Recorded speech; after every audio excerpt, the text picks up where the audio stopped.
तो कनेक्टिव्स देखे थे और फिर हम लोग पढ़े थे कनेक्टिव्स में, और मान चलिए यार कुछ वर्ड दे, अगर मान के चलो लिखे अगर हम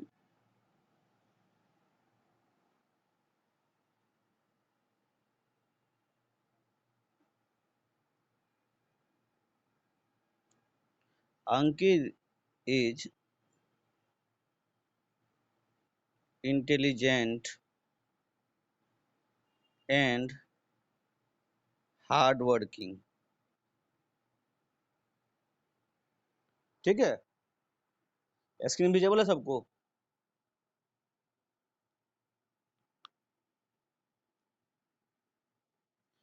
तो अगर हम बोलेंगे इसको लॉजिक लॉजिक में लिखने के लिए, आई मीन तो प्रोपोजिशनल लॉजिक में, तो किस तरह से लिख पाओगे?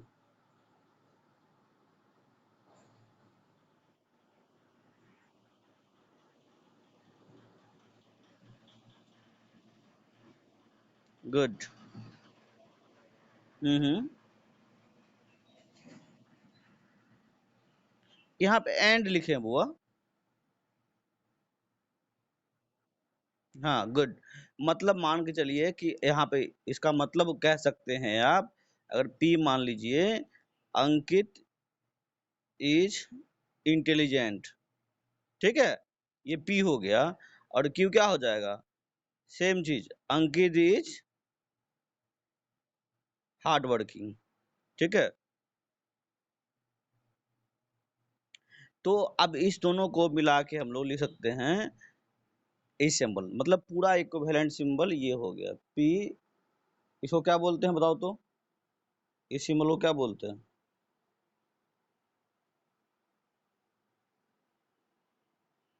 इस सिंबल को क्या बोलते हैं हम लोग? कंजंक्शन बोलते हैं। क्या बोलते हैं हम लोग इसको? कंजंक्शन बोलते हैं, ठीक है।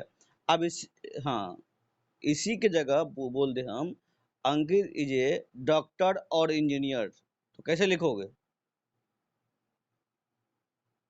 बताओ तो? अंकित इज ए डॉक्टर और इंजीनियर, वेरी गुड। तो उसको कनेक्टिव चेंज हो जाएगा, और मतलब इसको हम प्रोपोजिशन, कैसा प्रोपोजिशन लॉजिक है? हम बोले अंकित इज ए डॉक्टर और इंजीनियर, ठीक है। कंपाउंड है। क्यों है कंपाउंड प्रोपोजिशन?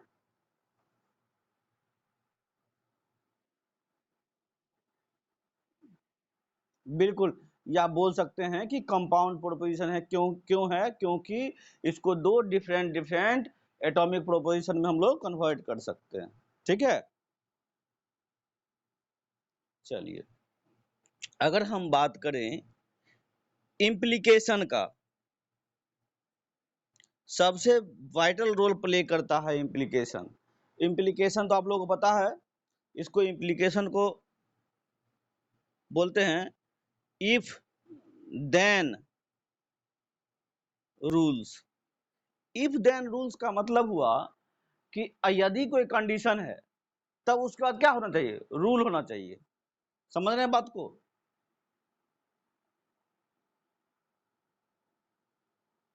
हेलो,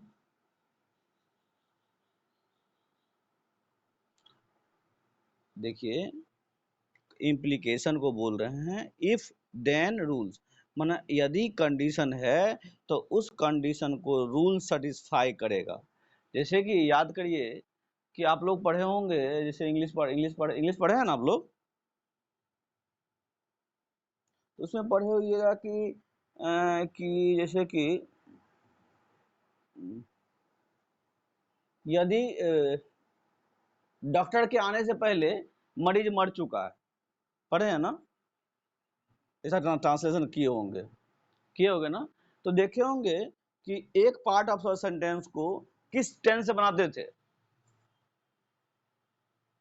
यहाँ दो दो पार्ट है ना सेंटेंस का, एक कंडीशनल सेंटेंस है और एक क्या है, उसका उस पे रिजल्टेंट निर्भर कर रहा है ना, कि डॉक्टर के आने से पहले रोगी, सबका नेटवर्क गड़बड़ा रहा है क्या? ठीक है। तो देखो, इम्प्लीकेशन का मतलब सिंपल समझो, और इसको एग्जांपल अगर जाना जाना चाहे, ज़्यादा दूर नहीं भेजे तुम लोगों को, तो इम्प्लीकेशन का मतलब हुआ कि मान के चलो लिखते हैं, अगर लिखे हम if it is raining, then the street is wet। क्या हुआ इसका मतलब, बोलो।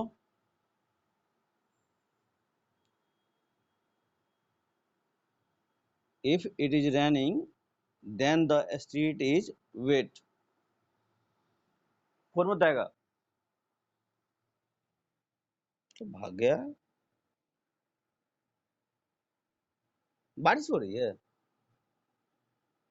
नहीं नहीं, हम लिखे इफ, सुनिए, इम्प्लीकेशन का मतलब देखिए, if it is raining then the street is wet, मतलब हुआ इम्प्लीकेशन कहने का मतलब कि ये यदि कंडीशन दिया कि यदि बारिश होगा तो स्ट्रीट कैसा हो जाएगा, वेट हो जाएगा। ठीक है, समझ रहे बात को। तो हेलो, कोई दिक्कत, तो मतलब जैसे समझिए कि अगर बोले, अगर हम लिखे इट इज रेनिंग, क्या लिखे, इट इज रेनिंग, ठीक है, अगर पी हो गया ये, ठीक है, तो क्यू क्या हो जाएगा, स्ट्रीट इज वेट। समझे बात को। तो इम्प्लीकेशन को इफ देन रूल्स भी बोलते हैं। ठीक है, इफ देन रूल्स मतलब कंडीशन, उसका जो रूल्स होगा, यदि बारिश होगी तो क्या होगा, स्ट्रीट गीला हो जाएगा। ठीक है, अब देखो, तो इसी को पी बोलेंगे, इसी को क्यू बोलेंगे, तो इसको लिख देंगे हम लोग क्या, पी इम्प्लीकेशन क्यू। ठीक है, चलो समझ रही है।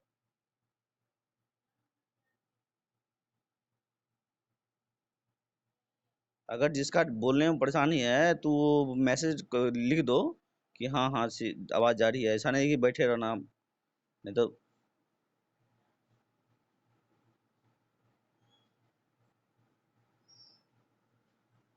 बोलो सालू, समझ में आ रहा है, सालू आरती, समझ में आ रहा है। तो इम्प्लीकेशन समझ में आया, कोई दिक्कत। इम्प्लीकेशन का मतलब बोले थे हम इफ देन रूल्स, मतलब यदि कंडीशन देगा तो क्या होना चाहिए, रूल होना चाहिए। अगर बारिश होगी, ठीक है, बारिश, अगर बारिश हुई तो स्टेट क्या हो जाएगा, गीला हो जाएगा। तो ये बहुत इंपॉर्टेंट है। ठीक है, आगे अगर नहीं जानोगे तो नहीं समझ में आएगा, इसीलिए हम इसको रिपीट कर रहे हैं। ठीक है, देखो, फिर हम लोग पढ़े थे बाय कंडीशनल, क्या पढ़े थे हम लोग, बाय कंडीशनल कनेक्टिव।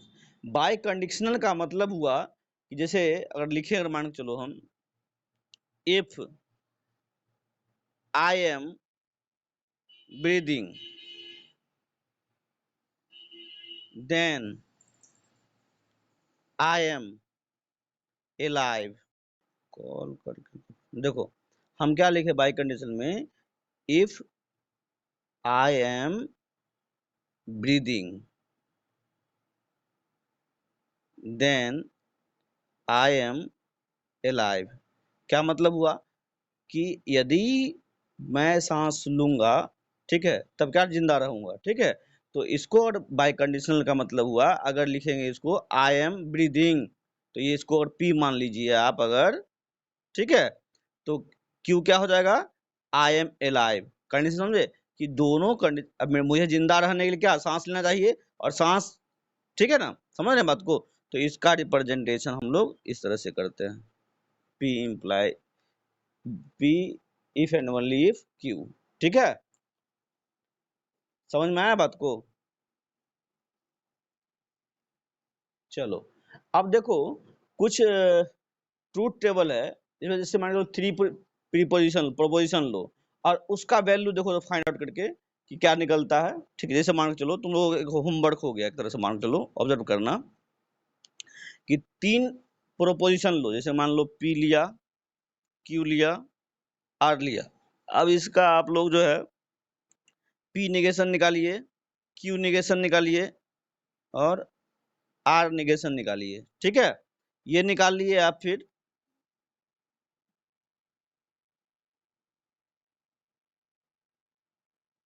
ठीक है, ये निकाल लिए। फिर आप निकालिएगा, क्या निकालिएगा, P कंजंक्शन Q, फिर निकालिएगा मान चलिए P इंटरसेक्शन Q, ठीक है, और फिर निकालिएगा इसका मान चलिए P कंजंक्शन, उसके बाद ये नेगेशन ऑफ R। अब तब देखिएगा कि रिजल्टेंट पे क्या इफेक्ट पड़ रहा है, ठीक है, समझ रहे हैं बात को या नहीं समझ रहे हैं? अच्छा, चलो ठीक है, गुड। जैसे देखो हम बताए थे, जैसे एंड गेट का निकालते थे ना, एंड का निकालते थे, एंड को क्या बोलते हैं हम लोग यहाँ पे, कंजंक्शन बोलते हैं, ठीक है। तो जैसे देखिए टू प्रिपरेशन के लिए हम लोग निकालते थे 0 0 0 1 1 0 1 1, ऐसा निकालते थे ना। तो आप 3 का लीजिएगा, तो देखिए इस क्या निकालते थे, मान लीजिए अगर हम कंजंक्शन निकाल रहे हैं, मतलब P ये निकाल रहे हैं, तो कैसे निकालते हैं, सॉरी एंड है ना,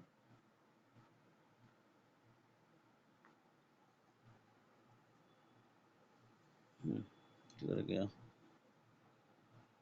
ये सब ठीक ही है। देखो P इंटरसेक्शन Q निकालते थे ना, देखो तो 0 0 है तो क्या होता था रिजल्ट, 0 1 क्या, 0 1 में क्या होगा, बोलो, 0, 1 0 में 0, 0 1 में भी क्या हो जाएगा, ठीक है, कोई दिक्कत? तो मतलब क्या कि P कंजंक्शन ट्रू होगा कब, जब both the input is high. समझ रही बात को? तो हम उसी तरह एग्जांपल दिए बुआ कि आप जैसे 2 के लिए है ना, 3 के लिए लीजिए, कितना के लिए लीजिए, 3 के लिए लीजिए, ठीक है। अब 3 के लिए लीजिएगा तो उसमें निकालिए value, P negation, Q negation, R negation. Negation तो निकालने आता है आप लोगों को कि नहीं आता है? अरे फॉल्स ट्रू का फॉल्स, फॉल्स का ट्रू, ठीक है ना, हेलो। उसके बाद देखिए निकालिएगा, मतलब यहाँ पे निकालिएगा, ठीक है, तीनों को निकालिएगा, फिर देखिए निकालिए P डिसजंक्शन Q, ठीक है। अब रिलेशन मिलेगा यहाँ पर, हम इसीलिए निकालने के लिए बोल रहे हैं कि रिलेशन मिलेगा। और देखिए एग्जाम में भी पूछता है, ठीक है, P डिसजंक्शन Q। आप देखिए एक कॉलम ये निकालिएगा, फिर दूसरा कॉलम निकालिएगा P डिसजंक्शन Q और उसका निगेशन ऑफ R, ठीक है, समझ रही है?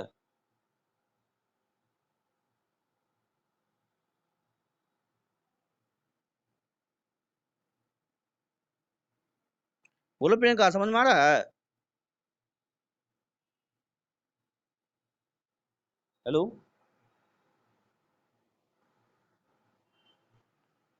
और सब काहे नहीं बोल रही है, शालू, प्रियंका, आरती, बोलो, और नहीं है तो जा, कोमल बोलो जल्दी,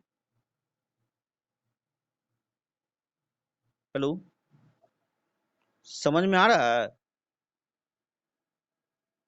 क्या?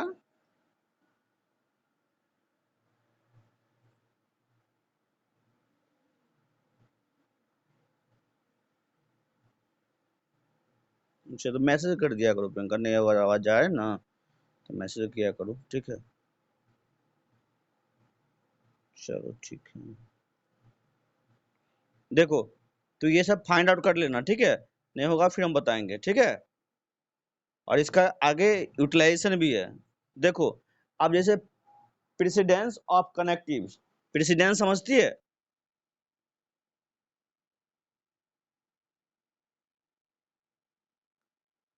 प्रेसिडेंस का मतलब समझ में आता है?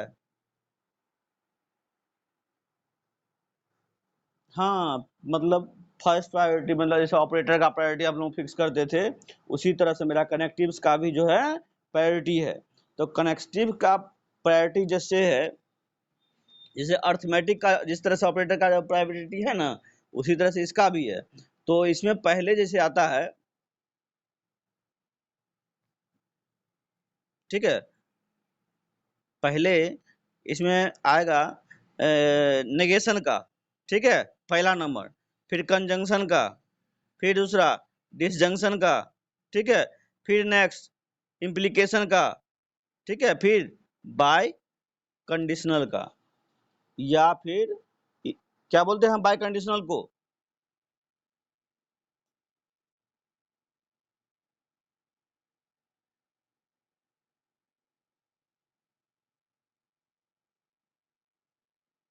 हेलो, बाय कंडीशनल को और क्या क्या बोलते हैं? बाय कंडीशनल को इफ एंड ओनली इफ भी बोलते हैं हम लोग, बोलते हैं ना। अब देखो एक क्वेश्चन यहाँ से डेफिनेटली पूछता है कि इक्विवेलेंस रिलेशन फाइंड आउट करने के लिए, ठीक है, इक्विवेलेंस रिलेशन, इक्विवेलेंस रिलेशन कैसे फाइंड आउट होता है कि या कोई प्रोपोजिशन लॉजिकली इक्विवेलेंट कब होगा, ठीक है, उसके लिए हमको कंडीशन क्या है? आवाज नहीं जा रही है? आ रही है, गुड, उसका नेटवर्क गड़बड़ा गया है, ठीक है। लॉजिकल इक्विवेलेंस का मतलब हुआ कि कोई प्रोपोजिशन, कोई दो प्रोपोजिशन कब लॉजिकली इक्वल होगा? तो जब एलिमेंट्स का कॉलम जो है, मैं ट्रूथ टेबल बनाएंगे, ठीक है, ट्रूथ टेबल बनाने पे अगर किसी का कॉलम आइडेंटिकल होगा, आइडेंटिकल का मतलब है कि बराबर होगा, तब हम लोग बोलेंगे कि वो लॉजिकल इक्विवेलेंस है। क्या बोलेंगे, क्या है? लॉजिकल इक्विवेलेंस है। आप लोगों से it may be possible that कि क्वेश्चन पूछ सकता है कि फाइंड फाइंड जो है प्रूव दैट कि ये जो प्रोपोजिशन है लॉजिकल इक्विवेलेंस है या नहीं है, ठीक है। क्वेश्चन पूछ सकता है कि ये प्रोपोजिशन लॉजिकल इक्विवेलेंस है या नहीं है। जैसे देखिए, मैं आपको जैसे देखो, और लॉजिकल इक्विवेलेंस है या नहीं, मान के लो A and B are logical equivalence होगा, तो उसको लिखेंगे A if and only if B, इसको क्या है, रिप्रेजेंटेशन ऑफ लॉजिकल इक्विवेलेंस का है, ठीक है, ठीक है। अब देखो, इसे समझो बात को, कि अगर हम निकालना, इसको फाइंड आउट करना चाहे, तो देखो ए बी निगेशन ऑफ ए, ठीक है, और निगेशन ऑफ ए का यूनियन बी, ठीक है, उसके बाद ए इम्प्लाइज बी, ठीक है। आप देखोगे तो ये इसका negation of A union B या किसको बोलो, क्या बोल सकते हैं हम लोग, डिसजंक्शन बी का जो है प्रोपोजिशन का, और ए इम्प्लीकेशन बी, ये दोनों लॉजिकली इक्विवेलेंस होगा। कैसे होगा? प्रूफ करिए, ठीक है। लॉजिकल इक्विवेलेंस का मतलब हुआ कि इसका जितना भी होगा एलिमेंट और इसका एलिमेंट कॉलम का इक्वल होगा। क्या होगा?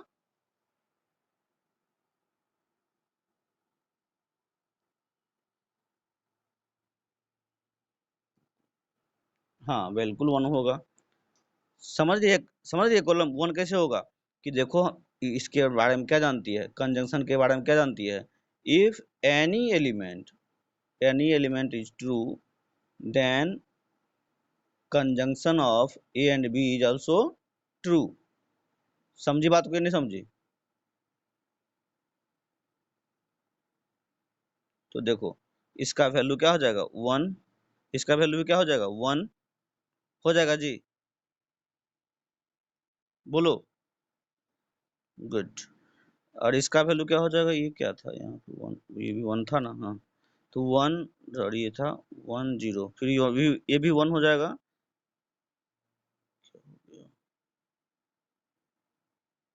ठीक है, और ये जीरो था, ठीक है, तो ये क्या हो जाएगा, जीरो वन फिर वन, ऐसा हो जाएगा ना, ठीक है। समझ में आया या नहीं आया, सो बताओ। जीरो का वन, जीरो का वन, ये जीरो है बुआरे, जीरो है ना, जीरो होगा ना? सब में हाँ ये बोल रही है, नहीं समझ रही है अंजलि क्या? हाँ समझ रही है ना? तो हाँ हाँ क्या कर रही थी, तो देखो, तो देखो आप देखो, इसको इसको यूनिट करते हैं तो 101 111 000, ठीक है, और 101। अब देखो ए implication B, A implication B, तो क्या हो जाएगा, 00 का क्या हो जाता है बताओ तो।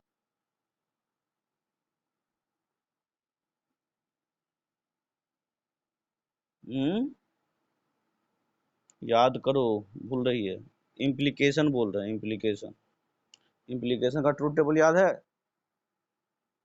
या पता है इम्प्लीकेशन के बारे में?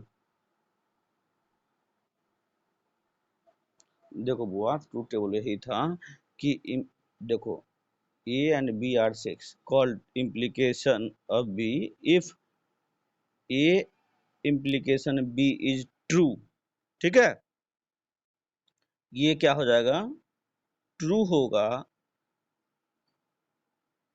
सुन रही है? हेलो, देखो इससे पहले क्लास में तुम नहीं थी अंजलि क्या? नहीं थी, नहीं जब पढ़ा रहे थे तो। देखो बहुत, चलो ठीक है, देखो ये अगर मान के चलिए ए का वैल्यू ट्रू हो, क्या हो, ए का वैल्यू ट्रू हो, ठीक है, और ए इम्प्लीकेशन बी फॉल्स हो, क्या हो, ए इम्प्लीकेशन बी फॉल्स हो, ठीक है, समझ में आ रहा है बात को? तो बी जो होगा मस्ट फॉल्स होगा, क्या होगा, मस्ट फॉल्स होगा। समझी बात को कि नहीं समझी? कोई दिक्कत है? समझ में आया? चलो तो देखो बुआ, समझ में आया नहीं आया तो एक बार देखना, ठीक है। चलो तो इसको अगर हम करें बुआ देखो, तो अरे तो तुम्हारे पास कॉपी में लिखा हुआ है इम्प्लीकेशन का? अच्छा अच्छा, चलो ठीक है, देख लेना थोड़ा, ठीक है। तो देखो, तो हम लिख रहे थे जीरो, इसका इम्प्लीकेशन भी ट्रू हो जाएगा, ठीक है, समझ लीजिए बात को, वन हो जाएगा, फिर जीरो वन का भी वन हो जाएगा, ठीक है। अब देखो हम जो बताए कि बी का फॉल्स हो, ठीक है, और इसका क्या हो जाएगा, ये कंडीशन यही है कि ए इम्प्लीकेशन बी फॉल्स हो, फॉल्स हो कब, जब ए का वैल्यू ट्रू हो और बी का वैल्यू भी ट्रू हो, ठीक है। तो ये हो जाएगा फिर कितना मेरा, जीरो, ठीक है, फॉल्स, फिर वन वन का इम्प्लीकेशन भी हो जाएगा मेरा कितना, वन हो जाएगा। समझी बात को या नहीं समझी? सो बताओ, और नहीं तो तुम लोग इम्प्लीकेशन नहीं समझी। चलो यहाँ तक समझ में आया, यहाँ तक समझ में आया, यहाँ तक समझ में आ गया। अब देखो यहाँ तक समझ में आ गया, तो ये इसका ट्रूथ टेबल है, ठीक है, ए इम्प्लीकेशन बी का ट्रूथ टेबल है, क्या है, ए इम्प्लीकेशन बी का ट्रूथ टेबल है, ठीक है। तो बात समझ में आ रहा है बात को, ए इम्प्लीकेशन बी का ये ट्रूथ टेबल है। अब ट्रूथ टेबल हम तुमको जस्ट समझा रहे हैं, तो देखो पहले ये समझ में आ गया कि ये लाइन मतलब negation of A union B जो है लॉजिकली इक्विवेलेंट है ए इम्प्लीकेशन बी का। समझे बात को? यहाँ तक कोई क्लियर, यहाँ तक कोई दिक्कत है? सालो तुमको दिक्कत है बोलो।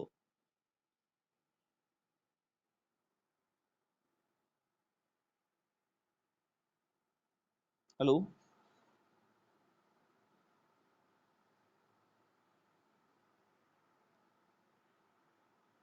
नहीं है क्या लड़की, चली गई सब? सालू, आरती, कोमल, बोलो कोमल।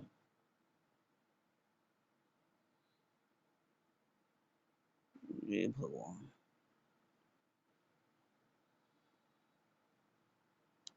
देखो तुम लोग एक क्वेश्चन लिख लो, ठीक है। आवाज नहीं जा रहा है ये लड़की? यस सर, समझ में आया कोमल? काहे झूठ बोल रही है रे? समझ लो समझ लो, ये सब लग रहा होगा तुम लोगों को भारी लग रहा होगा, ये लड़की सब काहे नहीं बोल रही है? चलो ठीक है। अच्छा देखो इतना हो गया, क्वेश्चन लिखो लो तुम लोग, ठीक है, लिख लेना कि चेक वेदर ये और ये लॉजिकली इक्विवेलेंट और नॉट। हमने कर दिए हैं, बता देते हैं तुमको, इम्प्लीकेशन ही बता देते हैं बनली, या हम चलो वही वही डाल देंगे क्वेश्चन, ठीक है। क्लासरूम में लिख देंगे, ठीक है। चलो, अब देखो अनली ध्यान रखना, ये इम्प्लीकेशन है। गुड, देखो ये इम्प्लीकेशन है, ठीक है। पी इम्प्लीकेशन क्यू, या आप बोल सकते हो A implication B. A implication, देखो अगर A and B are two different proposition, ठीक है, तो हम इसको बोलते हैं ए इम्प्लाइज बी। क्या बोलते हैं हम उसको? ए इम्प्लाइज बी। समझे बात को? ए इम्प्लाइज बी का मतलब हुआ, अभी जस्ट कुछ देर बताए थे, हुआ इफ देन क्यू, या इफ, सॉरी, इफ कंडीशन और उसका रूल बताए थे ना अभी जस्ट कुछ देर पहले, इसीलिए हम उसको एक्सप्लेन कर रहे थे।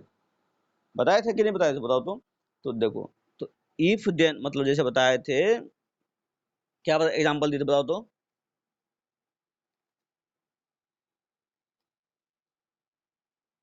हाँ, द सीट इज वेट, ठीक है। तो मतलब देखो इफ मतलब कंडीशन ये रहेगा, तो वो दूसरा क्या हो जाएगा? रिजल्टेंट हो जाएगा, ठीक है, मतलब रूल्स हो जाएगा कि बारिश होगा तो स्ट्रीट गीला होगा ही, ठीक है ना, ठीक है ना। तो यही इम्प्लीकेशन, तो इसका देखो इम्प्लीकेशन का है कि अगर ए इम्प्लीकेशन बी जो है फॉल्स होगा, एक ही कंडीशन याद रखना, ए इम्प्लीकेशन बी इज फॉल्स कब? When P has truth value true, जब सॉरी जब ए का ट्रूथ वैल्यू क्या हो? ए का ट्रूथ वैल्यू क्या हो? ट्रू हो। तब एक कंडीशन बी क्या होना चाहिए? फॉल्स होगा। ए ट्रू हो गया तो बी क्या हो जाएगा? फॉल्स होगा। बस यही कंडीशन याद रखेगी, ठीक है। बाद बाकी हर एक कंडीशन में इम्प्लीकेशन जो है ट्रू वैल्यू देता है, ठीक है। तो बहुत इम्प्लीकेशन का बहुत यूटिलाइजेशन है, जैसा कि जैसे तुम लोग केमिस्ट्री पढ़ी होगी, तो हाइड्रोजन वर्ड का यूटिलाइजेशन बहुत बार पढ़ी होगी ना, पढ़ी है ना।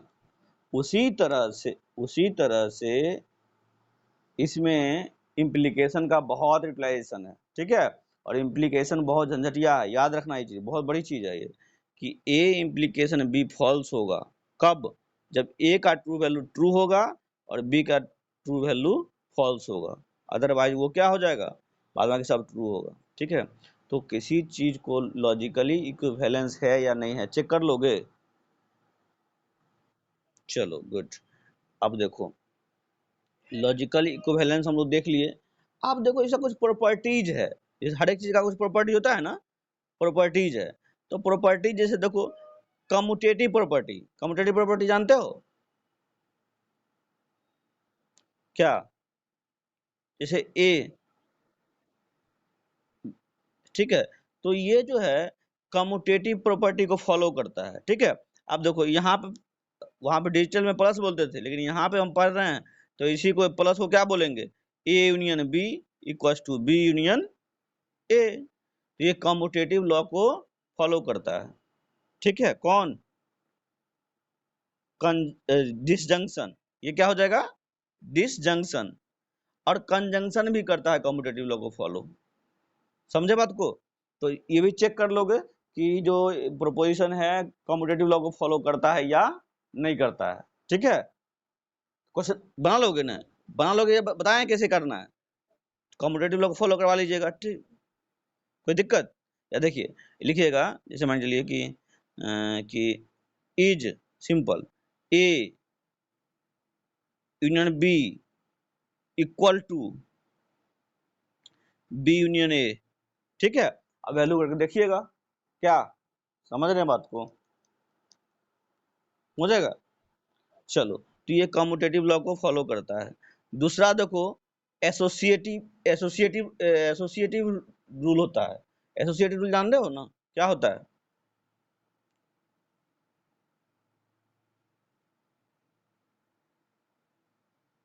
बोल बुआ।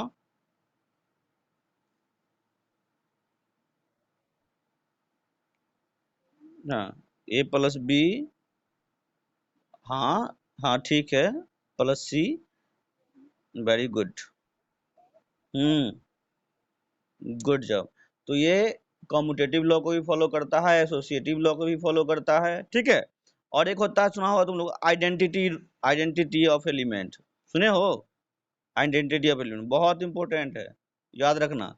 जैसे डिजिटल इलेक्ट्रॉनिक्स पढ़ी होगी तो उसमें लिखी होगी जैसे कि मान के लो ए प्लस 1, ये छोड़ो 1 का हेल्प देंगे, हाँ 1, तो क्या होता था, पढ़ी है, बोलो, चलो गुड, याद होना भी नहीं चाहिए। ए प्लस 1 का मतलब 1 होता है, ठीक है, देखना जाकर, ठीक है, तो उन्होंने पढ़ती है। चलो देखो, तो उसी तरह देखो, यहाँ आइडेंटिटी एलिमेंट है, क्या है कि अगर, सॉरी, अगर ए है, इसका इंटरसेक्शन, या इंटरसेक्शन भी बोलते हैं इसको, याद है ना, या कंजंक्शन भी बोलते हैं हम लोग, याद है कि नहीं याद है, भूल गया? तो ए इंटरसेक्शन टी बराबर क्या होगा, तो देखिए, इंटरसेक्शन मतलब अगर ये ट्रू है तो ये जो वैल्यू होगा वही हो जाएगा, तो मतलब ए इंटरसेक्शन टी का वैल्यू क्या हो जाएगा, ए, इसी को हम आइडेंटिटी रूल बोलते हैं, या ए यूनियन टी क्या हो जाएगा, टी हो जाएगा। समझ रही बात को, नहीं समझ रही?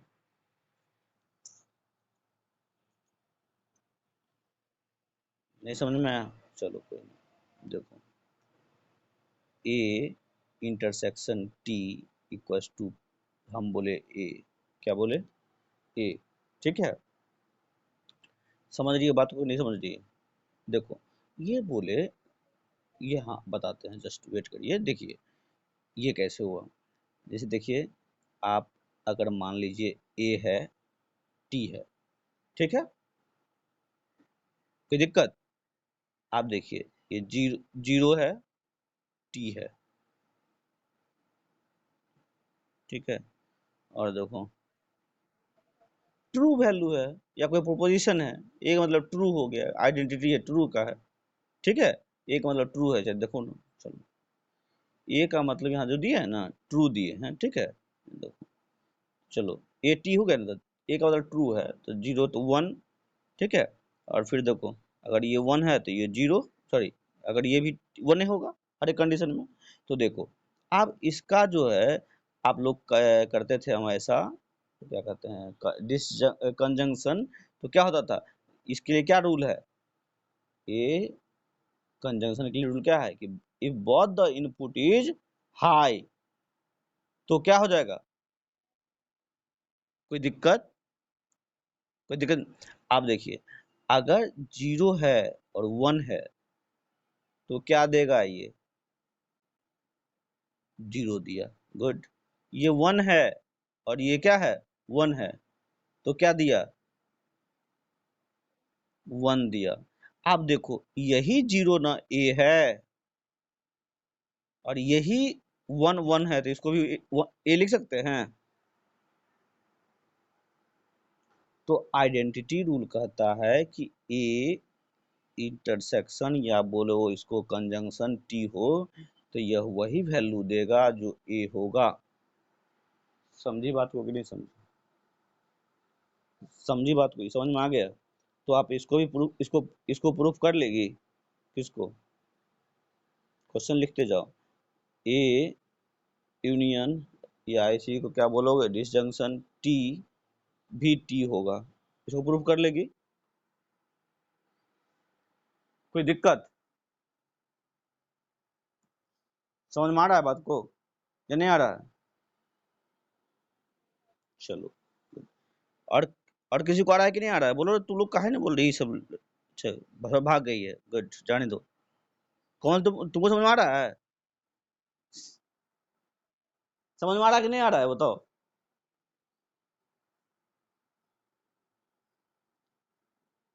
कोमल,